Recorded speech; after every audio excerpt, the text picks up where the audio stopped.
I turned on my snowblower at 7 in the morning, and 3 months later the HOA president lost her job.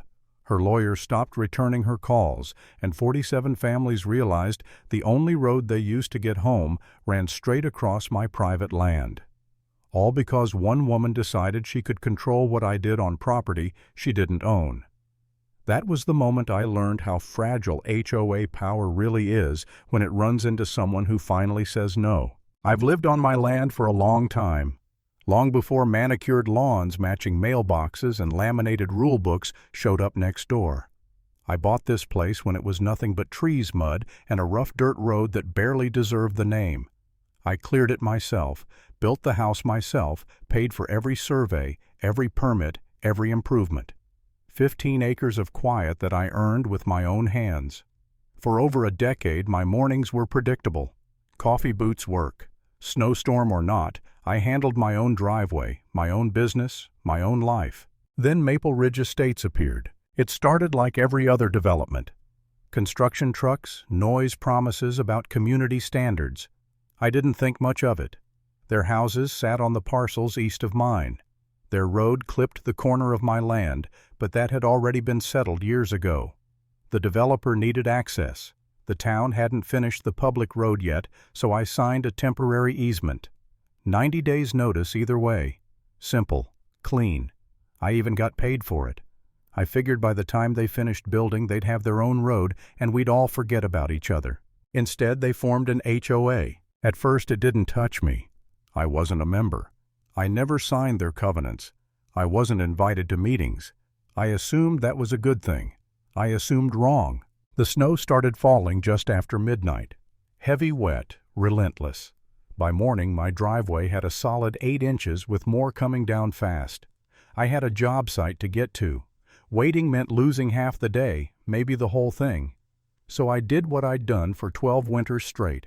I pulled on my jacket, grabbed my coffee, and fired up my snowblower. The engine roared, the kind of sound that says work is getting done. I hadn't gone 20 feet when I saw her. Melissa Grant, president of the Maple Ridge Estates HOA, marching across the snow like she owned the place. Purple parka clipboard tucked under her arm phone already in her hand. She was waving, shouting, pointing at her screen. I shut the machine off mostly out of curiosity. She didn't say good morning. "It's 7:03, she announced, holding up her phone like it was evidence. "Our HOA noise regulations prohibit excessive noise before 8 a.m. I just stared at her. Snowflakes clung to my eyelashes. My driveway stretched behind me unfinished. "Melissa," I said slow and calm, "I'm not in your HOA." She didn't blink.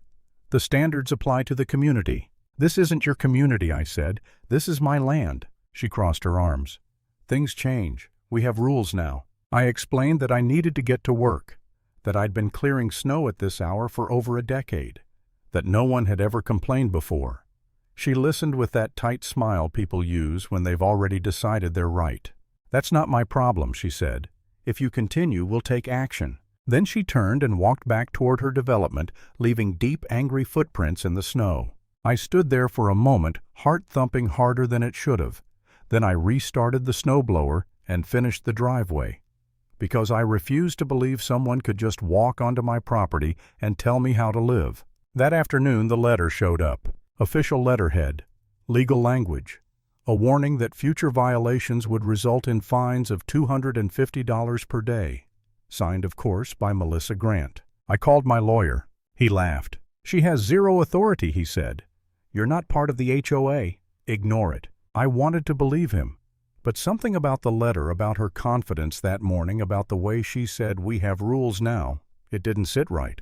That night I pulled out my property records, deeds, surveys, old agreements I hadn't looked at in years.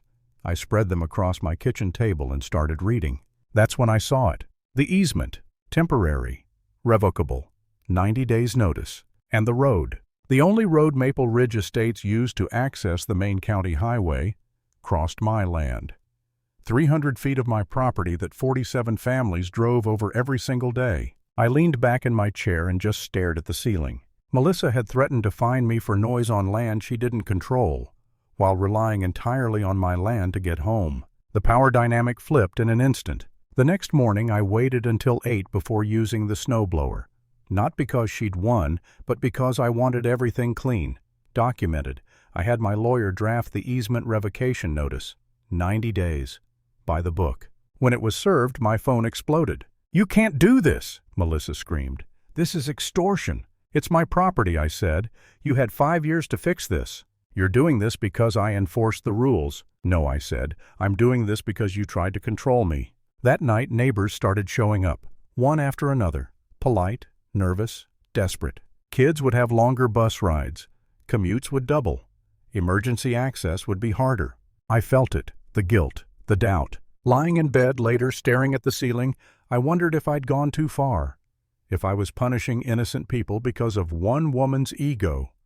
I imagined myself as the villain, the guy who went nuclear, and for a moment, I almost backed down. Then I remembered her standing on my driveway, phone in my face, telling me what time I was allowed to clear snow on land I built from nothing. And I knew why I couldn't stop. The HOA sent their lawyer. Expensive suit, smooth voice. He talked about hardship compromise money, offered to increase the easement payment. Melissa sat beside him, arms crossed, daring me to blink. I told them what I wanted. Written acknowledgement that my property was exempt from HOA rules, and Melissa's resignation. She laughed, stood up, said I couldn't dictate their governance. So they left. The harassment ramped up. Angry messages, anonymous notes. My truck got keyed at a job site. Then came the call from the state police. Extortion, harassment, a formal complaint. Sitting in that interview room, explaining myself to a trooper, my hands shaking just a little, I felt the weight of it all. The stress, the isolation, the thought that maybe standing up for myself was going to cost more than it was worth. The trooper listened, reviewed the documents, looked me in the eye. "This isn't a crime," she said. "You're enforcing your rights." When word got out that Melissa tried to get me arrested, the HOA turned on her. Meetings devolved into chaos. Petitions circulated. She was voted out. I thought it was over. I was wrong.